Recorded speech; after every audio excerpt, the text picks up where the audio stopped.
los últimos tiempos estamos sabiendo que Chipiona tuvo más importancia de la que nosotros pensamos en la segunda mitad del siglo XIX español y en el principio incluso del siglo XX. Y eso lo estamos sabiendo a través de una investigación que está realizando desde hace ya algún tiempo nuestro buen amigo, compañero de esta casa, periodista y profesor Juan Mellado Poza. Juan, muy buenos días, ¿qué tal?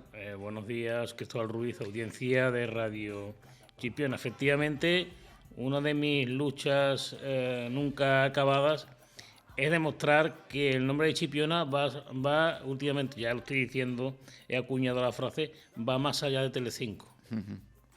Bueno, pues hace poco más de un año ya tú nos sorprendías con datos muy importantes de la relevancia de Chipiona en la obra literaria de Benito Pérez Galdós, que es el escritor que mejor ha contado la historia del XIX español, del final del XIX y el cambio de siglo hasta al siglo XX.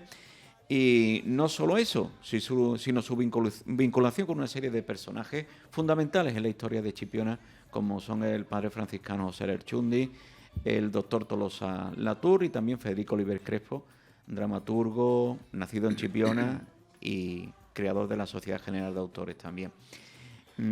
Ahí parece que empieza a crearse un grupo de cierto nivel intelectual en Madrid y que todos ellos tienen una vinculación de una manera u otra con Chipiona. Lo que habrá que descubrir es a través de quién va llegando la referencia de Chipiona. ¿Quién fue el primero, no? Para decirlo más claramente. Bueno, eso ya es más a largo plazo, ¿no? Ya eso es más a largo plazo. Lo que sí quiero recordar de nuevo que con el trabajo en que nosotros estamos aquí realizando no es un trabajo exhaustivo o de crítica literaria, porque para esa encomienda ya hay gente pues especializado y gente expertos y gente muy principal.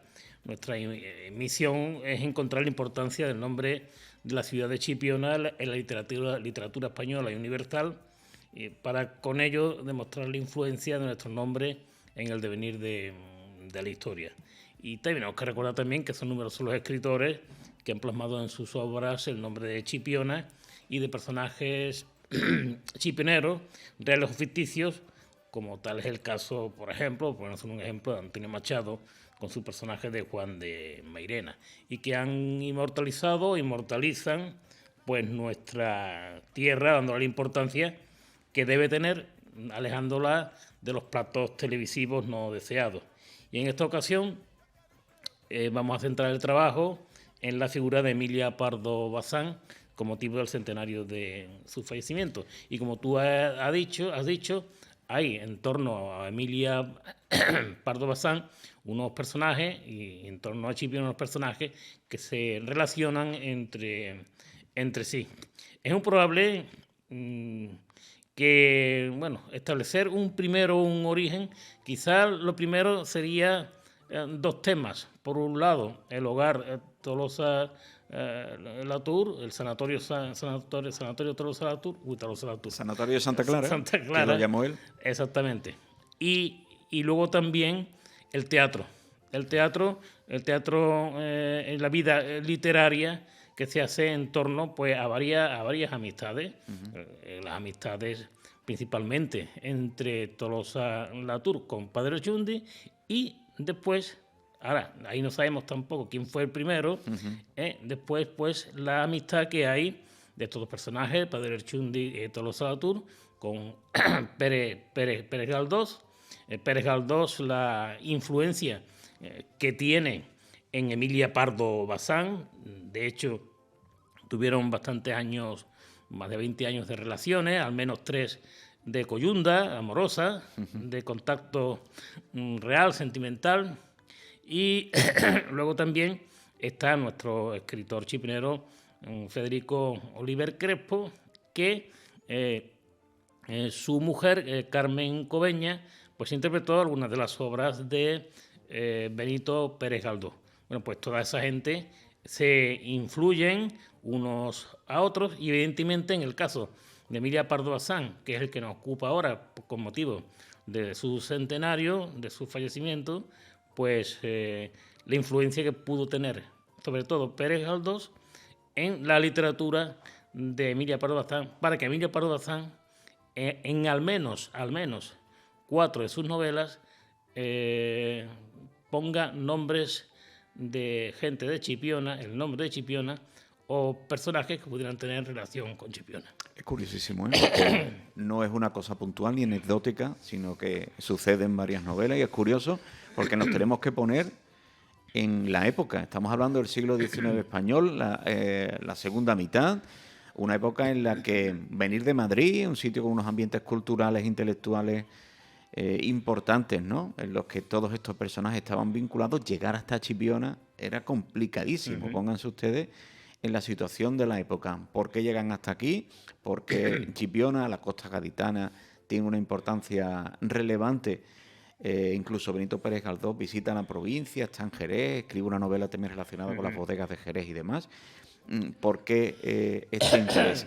Así que eso será cuestión también de que se siga avanzando la investigación. Nosotros encartamos a Juan en ello, en saber un poco a través de quién, cómo se hace todo esto y, bueno, cómo llegan cada uno de ellos aquí a nuestra localidad. Pero ahora lo que nos interesa es Emilia Pardo Bazán, probablemente la autora más importante de la época, una mujer muy especial, Juan.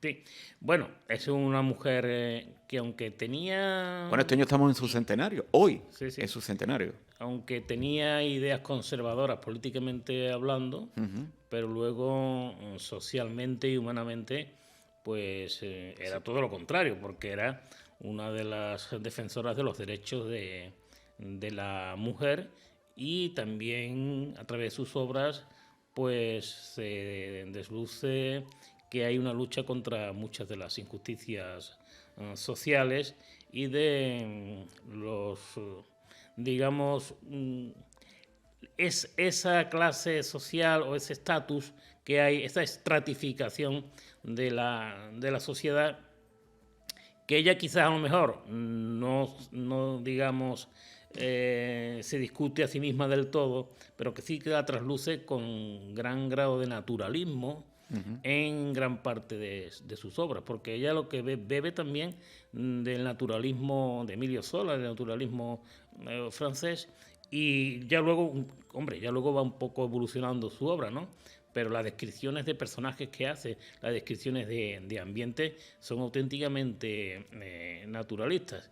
Y quizás sería interesante abordar pues una de las primeras obras en la que aparece temas, digamos, chipioneros. Es la novela Una cristiana y la prueba. La tienes tú ahí, ¿no? Sí, esta es una cristiana. Aquí tenemos también una edición más moderna. Sí, esta ya le damos la edición cunera. Sí. Porque tenemos que recordar que gran parte, si no toda la obra, gran parte de la obra de Emilia Pardo Bazán ya no tiene derechos de autor. Entonces es de libre impresión. Esto es una impresión hecha en los Estados Unidos, vendida a través de Inglaterra, que no tiene ni las páginas numeradas, la he tenido que numerar yo. Lo menos que se despacha, que se dice en estos casos.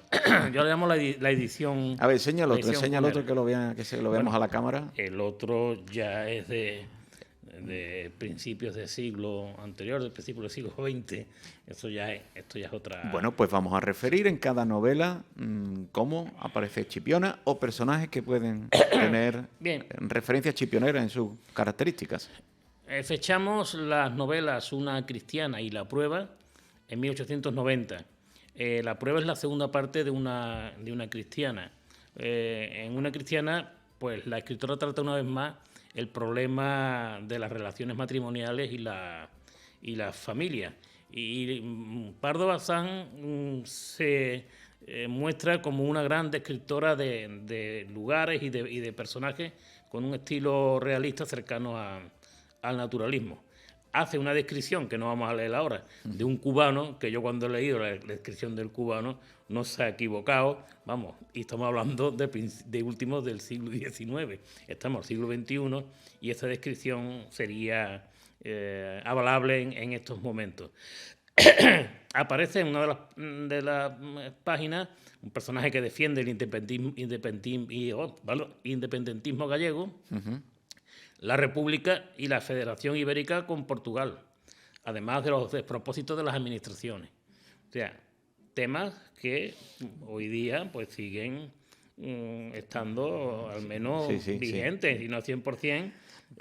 Recordemos que su padre tuvo responsabilidades en el gobierno, era un aristócrata y que ellos residían en el Pazo de Meirás, el famoso Pazo de Meirás que luego tuvieron los francos y que ahora se ha recuperado para el Estado español. Bueno, pues en el tema que nos vamos a centrar nosotros, el tema de Chipiona, pues tiene interés especial el personaje del padre Moreno, que aparece en la obra, bueno, que para mí es un trasunto del padre José Lerchundi, aunque literariamente los separa en dos personajes.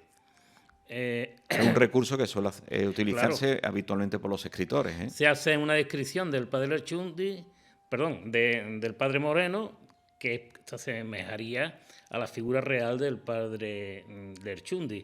Y en una de las páginas hace una cita explícita del real del padre Lerchundi, no del padre Moreno, y que se declara moro, que significa hijo del África, y cura liberal. Recordemos que los dos casos coinciden con el padre Lerchundi. El padre Lerchundi tuvo altísimas responsabilidades en Marruecos. De hecho, era un enlace para las negociaciones del gobierno español con el gobierno marroquí en la época. Y bueno, con quienes en aquella época ostentaban allí la autoridad. Y que también, bueno, pues habría que decir que los franciscanos son la corriente más social, más progresista dentro de la Iglesia. Bueno, pues en la prueba, la segunda parte de Una cristiana, también se describe el Lerchundi a través de Moreno. En mi opinión, en La Pardo Bazán lo inventa el personaje del padre Moreno, que no es ni más ni menos que un trasunto de Lerchundi, pero que al ser un personaje vivo y real, o sea, el verdadero Lerchundi muere en 1896 y la novela es de 1890, no quiere atribuirle su personalidad y crea una nueva o una figura ficticia. Quizá no fuera ni bien visto que apareciera el personaje real, ¿no, Juan? Claro. Dice, una tarde vino a mi fonda el padre Moreno. Habla el protagonista, que se llama Salustio, solicitando hablarme. Yo ignoraba que el fraile moro hubiese regresado a Madrid. Le creí convaleciente en el convento de Chipiona. Díjome que había venido a Madrid para activar y despachar ciertos asuntos de su orden que a usted le importan un pito. Eso es en la obra Una cristiana, la prueba, la segunda parte de Una cristiana, en la que hace alusión al padre Moreno. Y ya luego podríamos pasar a Doña Milagros, que es esta obra. Esta edición es muy interesante porque es de 1959, el año que yo nací, y es una edición de estas que se vendían en los kioscos. 7 pesetas, pone. Que luego se podría poner en una colección con otras, encuadernar con otras obras. En Doña Milagros ya es 1894. La ficción se sitúa en una ficticia Marineda, que no es ni otra cosa que la ciudad de La Coruña, al igual que Clarín hiciera con Oviedo, llevando a la Vetusta. En la Regenta, ¿no? En la Regenta, y recrea el ambiente irrespirable de las pequeñas ciudades o de las pequeñas poblaciones, de lo cual algo sabemos por estos sitios. Y Doña Milagro es un personaje andaluz, perdón, gaditano. ¿Es la protagonista? ¿Es gaditana? Sí, bueno, la protagonista es Don Benicio. Y Doña Milagros es un personaje que tiene una gran importancia dentro de la novela. Se titula así, pero el protagonista no es Doña Milagros. El protagonista es Benicio Neira. Iba a decir Neura. Bien, en uno de los pasajes dice: mi mujer fruncía el entrecejo, apretaba los labios y rezongaba no sé qué de un puesto de verdura en el mercado de Chipiona, donde la madre o la tía carnal de Doña Milagros, no consta cuál de las dos, es decir, que atribuye a la tía o a la madre de Doña Milagros ser de Chipiona, lo que finalmente se verá en la figura al menos de la tía. Tampoco sería desdeñable que Doña Milagros fuese también de Chipiona, aunque Pardo Bazán la presenta como gaditana. Eso sí, la escritora le da caracteres con lenguajes y acento andaluz. En uno de los pasajes dice: es mi tía la ricacha, la tomatera de Chipiona, que la dicen así porque ganó su fortuna cargando tomates para mandar a toda España e Inglaterra. Y en otro pasaje dice, la sobrina de la tomatera de Chipiona no tenía por qué hacer ascos como no fuese por virtud al soldado raso. Y incide diciendo, mi tía, la rica de Chipiona. Y más adelante dice, el despacho de don Tomás, donde el comandante, por despachar algo, daba cuenta de los excelentes cigarros de contrabando obsequio de la tomatera de Chipiona, de lo cual es fácil deducir ya la existencia del contrabando en Chipiona. Cabe precisar que la alusión a los tomates y Chipiona es por influencia casi segura del doctor Tolosa Latour hacia Pérez Galdós, quien en una carta de no sé qué fecha, no he logrado averiguar de momento, le informaba del envío de habas y guisantes de su campito, de la palabra campito, según aseguraba nuestro amigo y chipionero catedrático de la Complutense, Antonio Guzmán Guerra, chipionero de pro, en una conferencia dada en Chipiona en 1992. La expresión campito es muy chipionera también. Por eso. Y la huerta es algo indiscutiblemente ligado a... Y ya finalmente, a la vida local, ¿no? La última obra que he conocido, que es continuación de Doña Milagros, que es Memoria de un solterón. Aquí tengo la edición de Ediciones Cátedra, que son los mejores libros que hay para poder aprender literatura. Con los que nos hemos educado todos. Bueno, alguna gente. Sí, sí. En el instituto sí, generalmente, en los colegios también, ya cuando alguna gente. Sí, Eso de todo bueno, sí, es verdad. Es un eufemismo. Bueno, a muchos se lo proponían y no todos lo buscaban. No, algunos ni abrían los libros. En Memoria de un solterón es ya de 1896, es una continuación de Doña Milagros, y hay un pasaje que dice, era preciso escribir a Doña Milagros exponiendo la verdadera situación. Aquella señora excelente, generosa, nobilísima, pese a los malsines, y muy rica ya, por herencia de la tomatera de Chipiona. ¿Vale? Ahí sigue. Es decir, que la referencia a Chipiona dentro de la literatura de Emilia Pardo Bazán es importante. Sí que se podría decir, hay gente que como se coge esto con papel de fumar, el personaje de Doña Milagros es con un acento andaluz, a la que muchas veces pues nosotros mismos habremos criticado, que se presentan a los andaluces como alegres, dicharacheros y graciosos y todo eso. Bueno, eso no debe ser malo. No, y además es un personaje ahí, digo, por encontrarle alguna cosilla y por los arquetipos y estas cosas que se suelen... Bueno, estamos en la época, ¿no? También si se utilizaba a los gallegos, pues también se utilizaba expresiones propias de allí, o los vascos o los catalanes, ¿no? Como también se le atribuye a Emilia Pardo Bazán cierto antisemitismo, ser antijudía, porque es uno de los personajes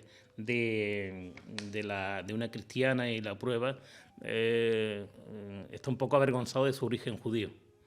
Y en la novela se habla mal de los judíos como malas personas. Entonces eso también, la crítica literaria en algún momento se fijó en ello y acusó a Emilia Pardo Bazán de ser un poco antisemita. Pero bueno, estamos ante un personaje humano, que la perfección no existe, en el caso que eso no sea una perfección. Y hay que situarse siempre en la época. Claro. Toda la evolución que hemos tenido luego la sociedad no tiene por qué en aquel momento haberse alcanzado, ¿no? ¿Nos quedaba otro libro que has traído? No, todo. Vale. Entonces, lo que yo he visto, Juan, es que, fíjate, todas estas obras, todas estas referencias a Chipiona acaban el año que muere el padre Lerchundi, el año 1896. Es curioso. Y estas obras se suceden en los últimos años de vida, entre el 90 y el 96, los últimos años de vida del padre José Lerchundi. Es una coincidencia, pero bueno, es una coincidencia interesante. Esto es una investigación abierta. De momento solamente he encontrado en estas 4 novelas, pero pudiera encontrarse en algunas más del número grande de obras que tiene Emilia Pardo Bazán. Es decir, que esto es, como diríamos, un pequeño aperitivo. Chipiona es la España de la segunda mitad del siglo XIX. ¿Qué ocurría en Madrid en la corte, en los momentos en los que había corte, en la corte donde se decidían cosas muy importantes para este país, donde empezó a haber una corriente importante de interés por lo social, donde confluye el padre Lerchundi por una parte, Tolo Salatour también, Benito Pérez Galdós, incluso Emilia Pardo Bazán y Federico Oliver Crespo. ¿Por qué todas estas personas tienen interés en Chipiona? Nosotros queremos saberlo. La investigación, te encartamos, Juan, porque ya nos has dejado un poco ahí con la miel en los labios, a seguir descubriendo cosas. Esto no se sabe dónde va a llegar. O sea, y yo ya a partir de aquí no tengo prisa. Es decir, que Pero seguiremos. iremos investigando y ahora lo que... porque claro, aquí lo que hemos hablado un poco sobre la relación de Emilia Pardo Bazán con Chipiona, o de Chipiona en la literatura de Emilia Pardo Bazán. Pero hay otras cosas dentro de la obra literaria de Emilia Pardo Bazán que cuando se haga el trabajo escrito, que ahora lo tengo en borrador, pues habrá que precisar más, digamos, técnicamente y literariamente lo que hoy estamos hablando aquí un poquito en charla informal. Bueno, pues seguiremos avanzando aquí con estos asuntos que sabemos que están siendo de interés de ustedes. Muchas gracias, Juan.